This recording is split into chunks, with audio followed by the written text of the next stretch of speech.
Welcome to WANM Sports presents the Coach Willie Simmons Show. I'm your host Calvin Sykes, and joining me is FAMU football head coach Willie Simmons. Coach Simmons, thank you for joining us. As always, it's a pleasure. Well, the Rattlers improved to 4-1 after a 28 win against North Carolina Central Eagles in front of a crowd of 25,000. So the atmosphere was hot. Luckily, no one got injured, and dehydration wasn't really a problem. So how did your team deal with the rough conditions? Well, we practice in the heat every day. We practice every afternoon about 3 o'clock. And so we knew that it was going to be a hot game. We talked to our guys all week about proper hydration, proper nutrition, and we felt that was going to be an advantage for us, being that we're the home team, so we get to dress a lot more guys than Central did. The conference rule says you can only travel 60 guys to a conference ball game, and so we knew that we'd have a lot more players to roll into the game than they did. And so our guys did a really good job of taking care of themselves throughout the week, even with all the festivities for homecoming, and we didn't have anybody cramp or have to go out because of heat exhaustion. I guess one of the questions now that I kind of asked with homecoming, how do you keep your guys focused with all the festivities going on? I think the biggest thing, we talked about it on Sunday, about, we have a saying that you get what you deserve. And for us, we knew that if we decided to partake in all the festivities, stay up late at night, party all week and not focus on the game, that we deserve to get beat. But if we channeled our energy towards our opponent and understanding that, even though homecoming is a festive time, a lot of tremendous things going on, the culmination is really Saturday at the football game, and everyone's going to be in that stadium looking to see us and making sure that we have great feelings at the homecoming, that we would do the right things. And I think the guys took heed to that, and we took them off campus Friday night to a hotel to kind of keep the distractions down a little bit. But they responded in a major way, and I was happy how they came out and performed. So one of the goals this week was to have a balanced offense. Was that goal accomplished during this game? Not really. We still didn't run the football as well as I like.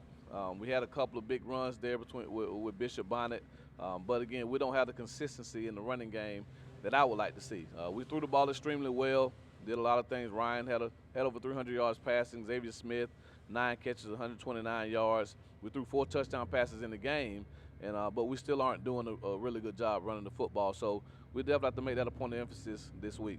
So did the Eagles do anything that was unexpected, or did their scheme help with, limiting that talented backfield that you have? A lot of it was self-inflicted.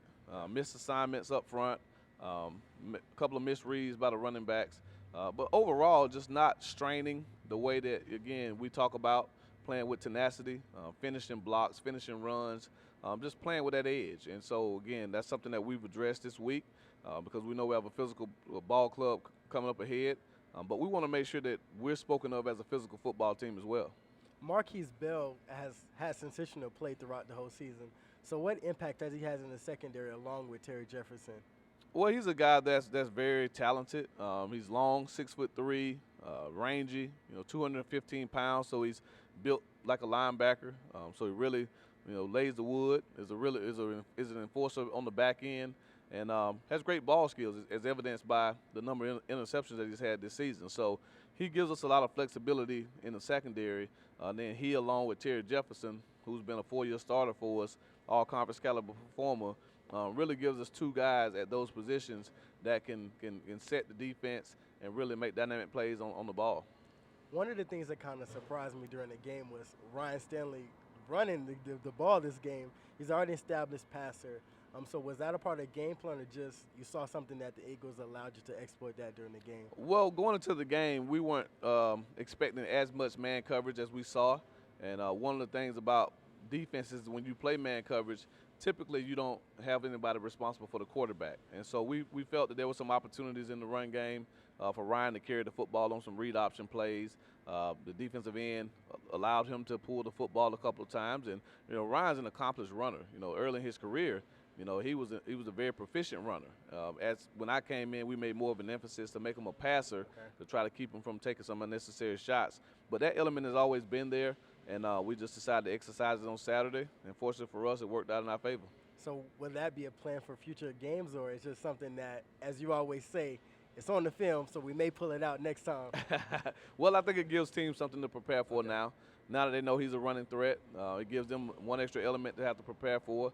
And that's what you want to do as a coach. You want to give the opposition as many things to work on during the week as they can instead of just focusing on maybe one or two things that you do extremely well. So the fact that he's now created a running element to this offense from the quarterback position, that poses a significant threat to the opposing defenses. Well, it's now time for a break. When we get back, Coach Simmons will speak about the upcoming matchup against South Carolina State Bulldogs. This has been the WANM Presents the Coach Willie Simmons Show.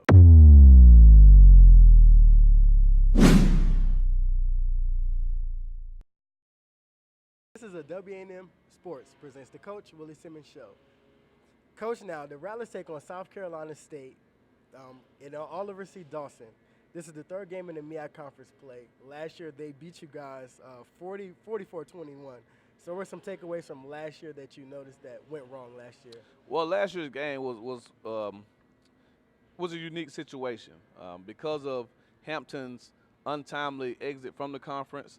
It forced every team to have to pick up another game, and so South Carolina State technically wasn't on our schedule going into the season. But once we had to drop Hampton, we had to pick up a game, and so picking up South Carolina State, it ended up becoming a non-conference game for us. So the game didn't count in our overall conference standings. So it was a week before the Florida Classic. So we had made a decision as a coaching staff to hold a lot of guys that were injured, thinking that we'd get them back for the Classic. And so Chad Hunter, played a little bit. Deshaun Smith, Bishop Bonnet was held. Elijah Richardson was held. A few other guys that were key contributors for us, we held those guys out of that game to, again, get them to the Florida Classic. So, it's very similar to the Central Florida game, the first game of the season. When you don't have your key players and starters, especially at this level, when you don't have as much depth as maybe some of the elite Power 5 schools, it can take a heavy toll on you. And so, not having those guys hurt, but, we didn't play a very sound game defensively. We allowed the quarterback to run for a lot of yards on us last year. We didn't do a really good job of stopping the run last year. And we had some untimely turnovers there that cost us in that ball game. But Buddy Pugh's a phenomenal coach. South Carolina State's always been a tough team for FAMU to play. And we understand there's going to be a dogfight this week, no pun intended, with them being the Bulldogs. But we'll get ourselves ready to play and go up and try to make sure that we give ourselves the best chance to be successful. But the Bulldogs rank second in total defense. So what are some immediate challenges facing that defense? Well, that's one of Buddy Pugh's staples. He's always going to be a guy that's very, very sound on defense. They're not very complicated in their defensive schemes. They're more of a line-up and play hard football, and that's what they are. And so for us, it comes down to execution. We'll have to execute. We'll have to strain to maintain blocks. We'll have to block on the perimeter, and we'll have to find a way to get something going in the running game, as well as continue to be efficient in the passing game. We've done a really good job of protecting the quarterback this year. We've only given up 3 sacks in 5 games. And so that's a testament to the job the offensive line has done in pass protection, and we'll have to continue that as well.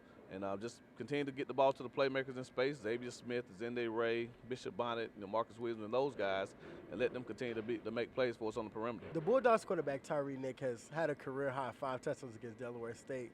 So how do you go in to stop him? Well, again, I don't know if stop's the word that you can use for Tyrese Nick. He's a very dynamic football player.